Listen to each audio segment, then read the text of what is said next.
Hello दोस्तों, हमारे YouTube channel में आपका स्वागत है। आज मैं आपके लिए लेके आई हूँ घनघोर व्रत की कथा। अगर आपको हमारी कथा पसंद आए तो हमारे वीडियो को लाइक करें और चैनल को सब्सक्राइब करें। आइए कथा शुरू करते हैं। एक बार भगवान शंकर तथा पार्वती जी नारद जी के साथ भ्रमण को निकले। चलते चलते वे चैत्र शुक्ल तृतीया के दिन एक गांव में पहुंच गए। उनके आगमन का समाचार सुनकर गांव की श्रेष्ठ कुलीन स्त्रियां उनके स्वागत के लिए स्वादिष्ट भोजन बनाने लगी। भोजन बनाते बनाते उन्हें काफ़ी विलंब हो गया, किंतु साधारण कुल की स्त्रियां श्रेष्ठ कुल की स्त्रियों से पहले ही थालियों में हल्दी तथा अक्षत लेकर पूजन हेतु पहुंच गई। पार्वती जी ने उनके पूजा भाव को स्वीकार करके सारा सुहाग रस उन पर छिड़क दिया। वे अटल सुहाग प्राप्ति का वरदान पाकर लौटी। तत्पश्चात उच्च कुल की स्त्रियां अनेक प्रकार के पकवान लेकर गौरी जी और शंकर जी की पूजा करने पहुंची। सोने चांदी से निर्मित उनकी थालियों में विभिन्न प्रकार के पदार्थ थे। उन स्त्रियों को देखकर भगवान शंकर ने पार्वती जी से कहा, तुमने सारा सुहाग रस तो साधारण कुल की स्त्रियों को ही दे दिया, अब इन्हें क्या दोगी? पार्वती जी ने उत्तर दिया, प्राणनाथ, आप इसकी चिंता मत कीजिए। उन स्त्रियों को मैंने केवल ऊपरी पदार्थों से बना रस दिया है, इसलिए उनका रस धोती से रहेगा, परंतु मैं इन उच्च कुल की स्त्रियों को अपनी उंगली चीरकर अपने रक्त का सुहाग रस दूंगी। यह सुहाग रस जिसके भाग्य में पड़ेगा वह तन मन से मुझ जैसी सौभाग्यवती हो जाएगी। जब स्त्रियों ने पूजन समाप्त कर दिया तब पार्वती जी ने अपनी उंगली चीरकर उन पर छिड़क दी। जिस पर जैसा छींटा पड़ा उसने वैसा ही सुहाग पा लिया। तत्पश्चात भगवान शिव की आज्ञा से पार्वती जी ने नदी तट पर स्नान किया और बालू की शिव मूर्ति बनाकर पूजन करने लगी। पूजन के बाद बालू के पकवान बनाकर शिव जी को भोग लगाया।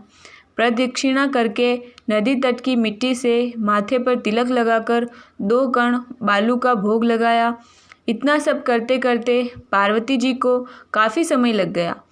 काफ़ी देर बाद जब वे लौटकर आई तो महादेव जी ने उनसे देर से आने का कारण पूछा। उत्तर में पार्वती जी ने झूठ ही कह दिया कि वहाँ मेरे भाई भावज आदि मायके वाले मिल गए थे, उन्हीं से बातें करने में देर हो गई। परंतु महादेव तो महादेव ही थे, वे कुछ और ही लीला रचना चाहते थे। अतः उन्होंने पूछा, पार्वती, तुमने नदी के तट पर पूजन करके किस चीज़ का भोग लगाया था और स्वयं कौन सा प्रसाद खाया था? स्वामी, पार्वती जी ने पुनः झूठ बोल दिया। मेरी भावज ने मुझे दूध भात खिलाया, उसे खाकर मैं सीधी यहाँ चली आ रही हूँ। यह सुनकर शिवजी भी दूध भात खाने की लालच में नदी तट की ओर चल दिए। पार्वती दुविधा में पड़ गई। तब उन्होंने मौन भाव से भगवान भोले शंकर का ही ध्यान किया और प्रार्थना की, हे भगवान, यदि मैं आपकी अनन्य दासी हूँ तो आप इस समय मेरी लाज रखिए। यह प्रार्थना करती हुई पार्वती जी भगवान शिव के पीछे पीछे चलती रही। उन्हें दूर नदी के तट पर माया का महल दिखाई दिया।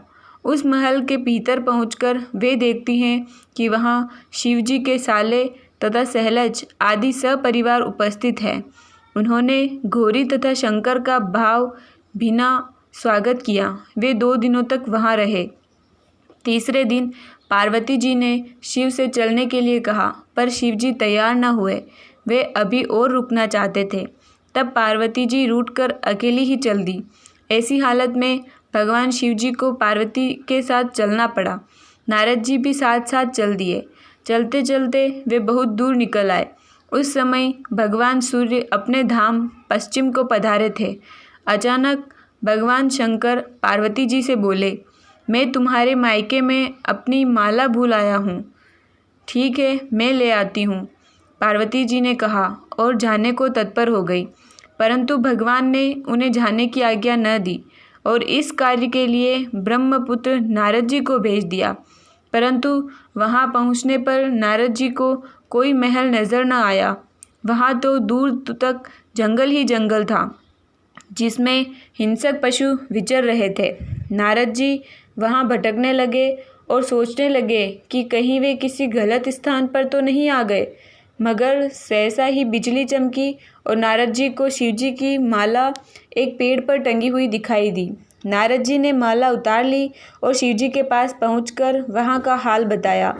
शिव जी ने हंसकर कहा, नारद, यह सब पार्वती की ही लीला है। इस पर पार्वती बोली, मैं किस योग्य हूँ? तब नारद जी ने सिर झुकाकर कहा, माता, आप पतिव्रताओं में सर्वश्रेष्ठ है। आप सौभाग्यवती समाज में आदि शक्ति है। यह सब आपके पतिव्रत का ही प्रभाव है। संसार की स्त्रियां आपके नाम स्मरण मात्र से ही अटल सौभाग्य प्राप्त कर सकती हैं और समस्त सिद्धियों को बना तथा मिटा सकती हैं। तब आपके लिए यह कर्म कौन सी बड़ी बात है? महामाये गोपनीय पूजन अधिक शक्तिशाली तथा सार्थक होता है। आपकी भावना तथा चमत्कारपूर्ण शक्ति को देखकर मुझे बहुत प्रसन्नता हुई है। मैं आशीर्वाद रूप में कहता हूँ कि जो स्त्रियाँ इसी तरह गुप्त रूप से पति का पूजन करके मंगल कामना करेंगी, उन्हें महादेव जी की कृपा से दीर्घायु वाले पति का संसर्ग मिलेगा। जय पार्वती माता, जय शिव शंकर।